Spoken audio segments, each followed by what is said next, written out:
मे 20 रु मैट्रिक खाता देखा शिक्षा क्षेत्र को कोरोना व्यापक प्रभावित करिछि।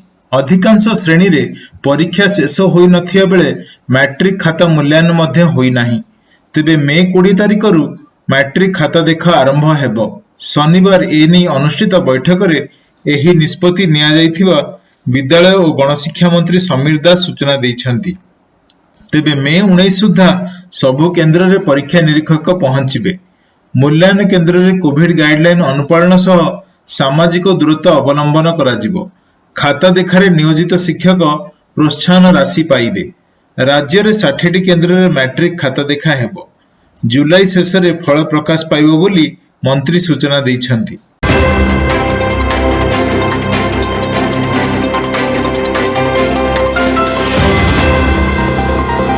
एप्रिल 1 रु घंटाए मिलिबो जमीबाड़ी कागज पत्र। राज्य सरकार का गोटिए पर गोटिए विभाग मो सरकार अधीन को आसुछि। एही क्रम रे फेब्रुआरी 10 रे राजस्व विभाग मो सरकार अधीन को आसीबो। एहा पूर्वरु जेउ तहसीलदारଙ୍କ काम बाकी अछि सेମାନଙ୍କ छुट्टी बातिल करा जाइछि। सेही भଳି अनेक कॉलेज प्रतिष्ठा होइथिले भी संपूर्ण कॉलेज नाम रे जमी नाही। कॉलेज गुड़िक निज नाम रे जमी करायकु आवेदन करायकु निर्देश दिया जाइथिबा शुक्रवार राजस्व विभाग अतिरिक्त मुख्य शासन सचिव प्रदीप्त महापात्रଙ୍କ सूचना दैछंती। एतद व्यतीत जमीबाड़ी कागज पत्र पई लोकमानकु अपेक्षा करिवाकु पड़िबो नाही। कारण आवेदन रे 1 घंटा मध्य रे जमी कागज पत्र मिलि जिवो। आसंता एप्रिल 1 रु मात्र 1 घंटा मध्य रे जमीबाड़ी कागज पत्र मिलिबो। तेबे सब रजिस्टर ऑफिस रे पंजीकरण करिया परे उक्त दिन अपराह्न रे सब तथ्य मिलियो बोली सचिव कहिसंती।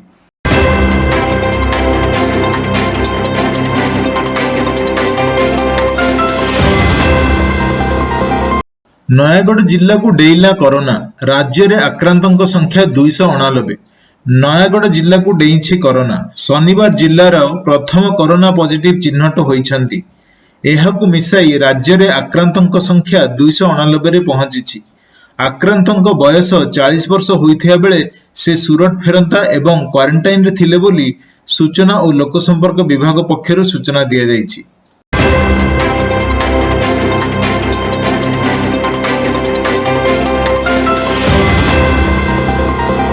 रथ निर्माण को केंद्र सरकार को अनुमति। पुरी रे विश्व प्रसिद्ध रथ यात्रा पई रथ निर्माण करिबा सकाशे लागि रहिथिबो द्वंद्व दूर होईछि। रथ निर्माण करिबा पई केंद्र सरकार गुरुवार राज्य सरकार को केतेक शर्तमूलक भित्तिरे अनुमति देइछंती। एने केंद्र स्वराष्ट्र मंत्रालय पक्षरु चिठी माध्यम रे मुख्य शासन सचिव असित त्रिपाठी को जणाई दिया जाइछि। रथ निर्माण करिबा बेले रथ खळा रे कोनोसी प्रकार धार्मिक समागम होई परिबो नाही। सेठाकू जनसाधारण को जीवा लगी बारण करा जाइछि। रथ खळा को ग्रांड रोड ठारू लुगारे बाड़ देई अलगा रखिया पई परामर्श दिया जाइछि। 2020 मे 1 रे स्वराष्ट्र मंत्रालय पक्षरु जारी करा जाइथिबा लॉकडाउन गाइडलाइन को कड़ाकड़ी पालन करिवा लगी कहा जाइछि।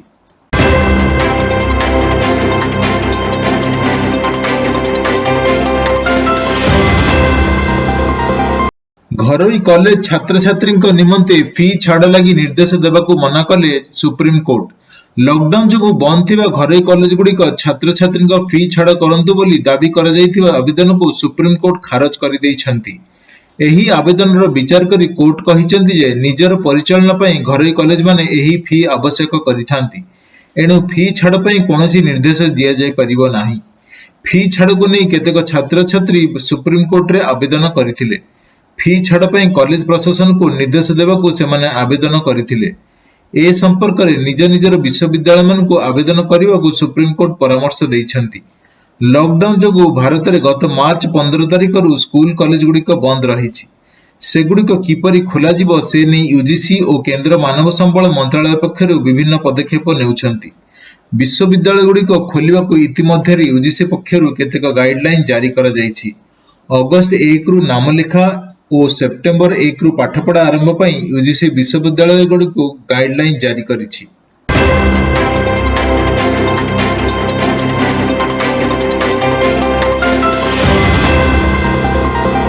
श्रमिक माने 12 घंटा कार्य करि परिबे। राज्य सरकार 2020 एप्रिल 20 रे शिल्प और वाणिज्यिक कार्यकलाप पई जारी करिथिबा कटकणा को किछि मात्रा रे कोहल करिसंती। ଶ୍ରମିକ ମାନେ ଦୈନିକ 8 ଘଣ୍ଟା ବଦଳରେ 12 ଘଣ୍ଟା କାମ କରିପାରିବେ। ଶ୍ରମିକ ମାନଙ୍କୁ କାରଖାନାରେ ଦୈନିକ 12 ଘଣ୍ଟାରୁ ଅଧିକ କିମ୍ବା ସପ୍ତାହକୁ 72 ଘଣ୍ଟାରୁ ଅଧିକ ସମୟ କାମରେ ନିୟୋଜିତ କରାଯାଇ ପାରିବ ନାହିଁ। କୌଣସି ଶ୍ରମିକ ଏକାଥରରେ 6 ଘଣ୍ଟାରୁ ଅଧିକ ସମୟ କାମ କରିବା ଉପରେ କଟକଣା ଜାରି କରାଯାଇଛି। ପ୍ରତି 6 ଘଣ୍ଟାରେ 30 ମିନିଟ୍ ପାଇଁ ବିଶ୍ରାମ ଦେବାକୁ ପଡ଼ିବ। କାରଖାନା ଆଇନର ଧାରା 54 ଅନୁଯାୟୀ ଜଣେ ଶ୍ରମିକ ସପ୍ତାହକୁ 24 ଘଣ୍ଟାରୁ ଅଧିକ ସମୟ ଓଭରଟାଇମ୍ କରିପାରିବେ ନାହିଁ। ଶ୍ରମିକମାନଙ୍କୁ ଦୈନିକ 4 ଘଣ୍ଟାର ଓଭରଟାଇମ୍ ମଜୁରୀ ଦେବାକୁ ପଡ଼ିବ। କାରଖାନାରେ 13 ଘଣ୍ଟାରୁ ଅଧିକ ସମୟ ରହି ହେବ ନାହିଁ। କୌଣସି ମହିଳା ଶ୍ରମିକଙ୍କୁ ସରକାରଙ୍କ ବିନା ଅନୁମତିରେ ସନ୍ଧ୍ୟା 7ଟାରୁ ସକାଳ 6ଟା ଯାଏଁ କାର୍ଯ୍ୟରେ ଲଗାଯାଇ ପାରିବ ନାହିଁ। ଏହି ସମୟରେ କୋଭିଡ-19 ସଂକ୍ରାନ୍ତ ଗାଇଡଲାଇନକୁ କଡ଼ାକଡ଼ି ପାଳନ କରିବାକୁ ସରକାର ଶିଳ୍ପ ସଂସ୍ଥାଗୁଡ଼ିକୁ ପରାମର୍ଶ ଦେଇଛନ୍ତି। ସୂଚନା ଓ ଲୋକ ସମ୍ପର୍କ ସଚିବ ସଞ୍ଜୟ କୁମାର ସିଂ ଶୁକ୍ରବାର ଗଣମାଧ୍ୟମକୁ ଏହି ସୂଚନା ଦେଇଛନ୍ତି।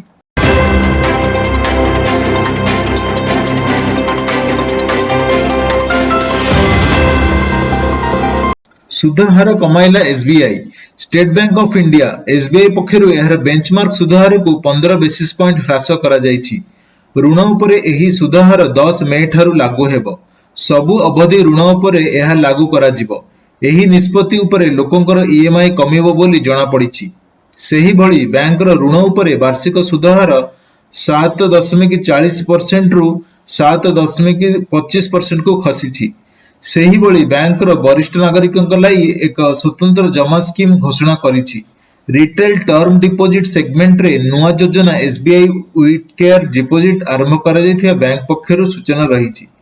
ଏହା ବାଦ ବ୍ୟାଙ୍କ ଟର୍ମ ଜମା ଉପରେ ସୁଧ ହାରକୁ 20 ବେସିସ୍ ପଏଣ୍ଟ କମାଇଛି। ଏହା 12 ମେ ଠାରୁ ଲାଗୁ ହେବ।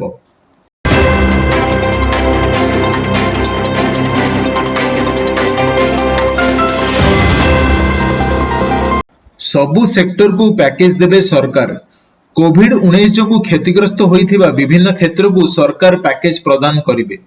ଏନେଇ ବର୍ତ୍ତମାନ ବିଚାର ହେଉଥିବା ବେଳେ ଶୀଘ୍ର ଘୋଷଣା କରାଯିବ ବୋଲି କେନ୍ଦ୍ର ଏମଏସଏମଇ ମନ୍ତ୍ରୀ ନୀତିନ ଗଡ଼କରୀ ସୂଚନା ଦେଇଛନ୍ତି।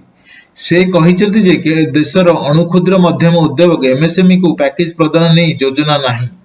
ଯୋଜନାରେ ସବୁ କ୍ଷେତ୍ରକୁ ସାମିଲ କରାଯିବ।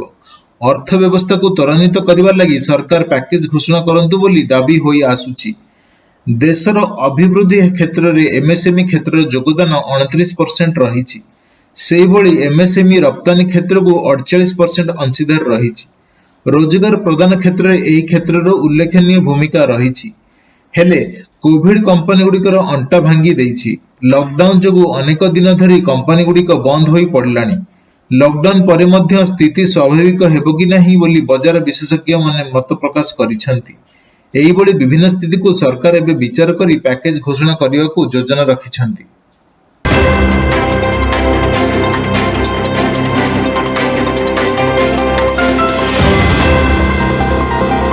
$5,000 ପୁଲିସ କର୍ମଚାରୀଙ୍କ ସ୍ୱାବ ଟେଷ୍ଟ। ମୁମ୍ବାଇରେ 250 ପୁଲିସ କରୋନା ଭୂତାଣୁ ସଂକ୍ରମଣରେ ଆକ୍ରାନ୍ତ ହୋଇଥିବା ଖବର ଆସିବା ପରେ କମିଶନରେଟ ପୁଲିସରେ ଛନକା ପଶିଛି। ତେଣୁ କମିଶନରେଟ ପୁଲିସର ପ୍ରାୟ 5,000 ପୁଲିସ କର୍ମଚାରୀଙ୍କ କରୋନା ପରୀକ୍ଷା କରାଯାଇଛି। କିନ୍ତୁ କାହାରି ବି ପଜିଟିଭ ଆସିନଥିବା ପୁଲିସ କମିଶନର ସୁଧାଂଶୁ ଷଡ଼ଙ୍ଗୀ କହିଛନ୍ତି। ସେ ଆହୁରି କହିଛନ୍ତି ଯେ ପ୍ରତି ଥାନାକୁ ବଡି ସ୍କ୍ରିନିଂ ମେସିନ ଦିଆଯାଇଛି। କର୍ମଚାରୀଙ୍କ ସ୍କ୍ରିନିଂ କରାଯାଉଛି। ଯେଉଁ ପୁଲିସ କର୍ମଚାରୀଙ୍କ କରୋନା ଲକ୍ଷଣ ଆସୁଛି ତାଙ୍କର ସ୍ୱାବ ପରୀକ୍ଷା ପାଇଁ ପଠାଯାଉଛି। 50 ବର୍ଷରୁ ଉର୍ଦ୍ଧ୍ୱ ପୋଲିସ ଅଧିକାରୀଙ୍କୁ ବାହାରେ ଡ୍ୟୁଟି ପରିବର୍ତ୍ତେ ଥାନାରେ କାର୍ଯ୍ୟ କରିବାକୁ କୁହାଯାଇଛି। ପୋଲିସ ବାରାକରେ ସାମାଜିକ ଦୂରତ୍ୱ ଉପରେ ଧ୍ୟାନ ଦିଆଯାଇଛି। ବାରାକରେ ଏକାଧିକ ସିପାହୀଙ୍କୁ ବାଣୀବିହାର ହଷ୍ଟେଲକୁ ସ୍ଥାନାନ୍ତର କରାଯାଇଛି। ସମସ୍ତଙ୍କୁ ମାସ୍କ ସାନିଟାଇଜର ବ୍ୟବହାର କରିବାକୁ କୁହାଯାଇଛି।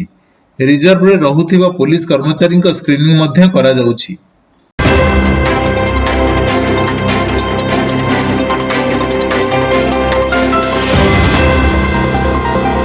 ରାମ ମନ୍ଦିର ନିର୍ମାଣ ପାଇଁ ଦାନ କଲେ 50% ପର୍ଯ୍ୟନ୍ତ ଆୟକର ଛାଡ଼।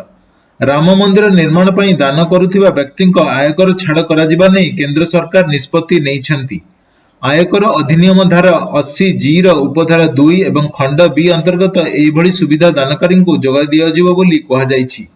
ଶ୍ରୀରାମ ଜନ୍ମଭୂମି ତୀର୍ଥକ୍ଷେତ୍ର ଟ୍ରଷ୍ଟକୁ ଧାର୍ମିକ ସ୍ଥଳକୁ ଦାନ ଦେବା ଦ୍ୱାରା ଆୟକର ଛାଡ଼ ଅଧିନିୟମ ଧାରା 11 ଏବଂ 12 ଅନୁସାରେ ଏହା କାର୍ଯ୍ୟକାରୀ ହେବ। ଏହି ଧାରା ଅନୁସାରେ 50% ପର୍ଯ୍ୟନ୍ତ ଆୟକର ଛାଡ଼ କରାଯିବ ବୋଲି କୁହାଯାଉଛି। 2020-21 ଆର୍ଥିକ ବର୍ଷରୁ ଏହା ଲାଗୁ ହେବ।